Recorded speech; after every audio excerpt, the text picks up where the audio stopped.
I remember his 21st birthday. He was doing poetic justice. He wanted a truck. He didn't have a driver's license. And Adrian Gregory went through so many changes to get him this truck and drive it up to him on the set. And how surprised he was that he made it to 21. And so often we talked about it, and I would tell him, you have got to stop this death thing, because it was like a twin. His body of work shows he could see something, you know? I know he knew. When I see that last picture of him taken in the car, and he's looking out the window, and there's absolutely no expression on his face, I knew. I just hope he wasn't afraid. I don't know, like he saw it coming. I mean, out of the songs that we, out of a lot of songs that we did, for him to talk about death, death, death, death. I mean, he would talk about it all the time. He always thought he was going to die prematurely. He gave Layla, a lot of the poetry books. He said, when I'm dead and when I'm gone, you know what I'm saying, hold these and then let everybody know this side of me as well as whatever I've already exposed. And that's prophetic type shit, man. God let him know that he only has so much time to make an impact. He was a pre-thinker. You wonder, how could he make a song, God Bless the Dead, praising Biggie after Biggie died and Pac died first?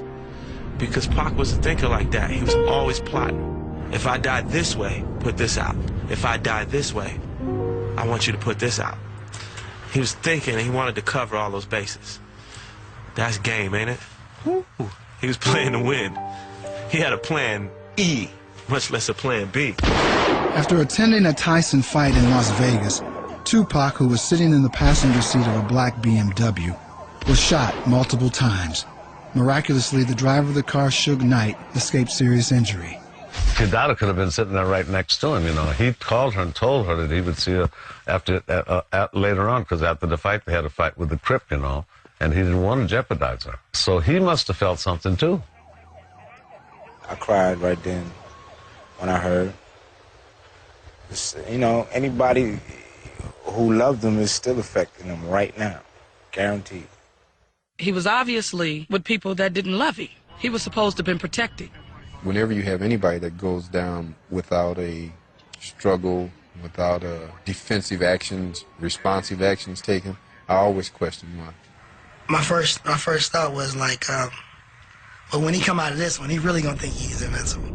Tupac was admitted to University Medical Center, where he underwent surgery, including the removal of his right lung. I walked in the room to visit him, and he was trying to tell me something that'd always be one of the mysteries in my life. I don't know what he was trying to tell me, but he was trying to tell me something. And he was shaking the whole bed. He was a warrior, to the end.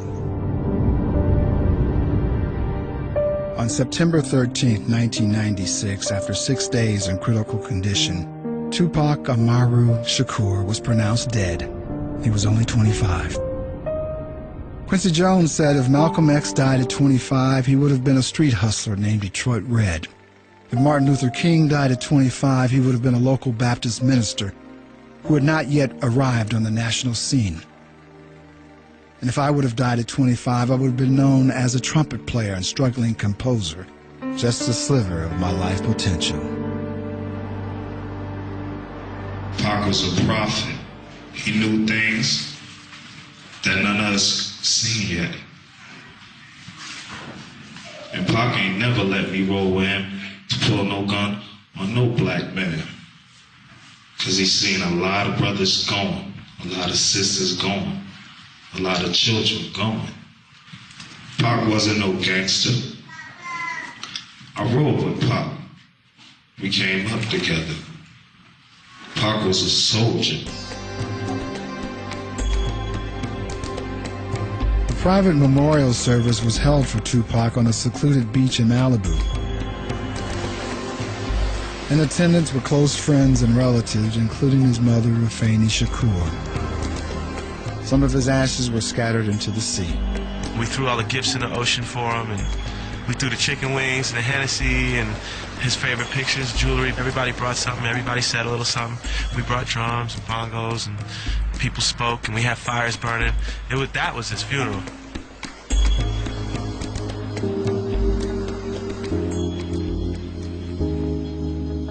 Could we have done something different? Could we have said more? Could we have stood up to the forces?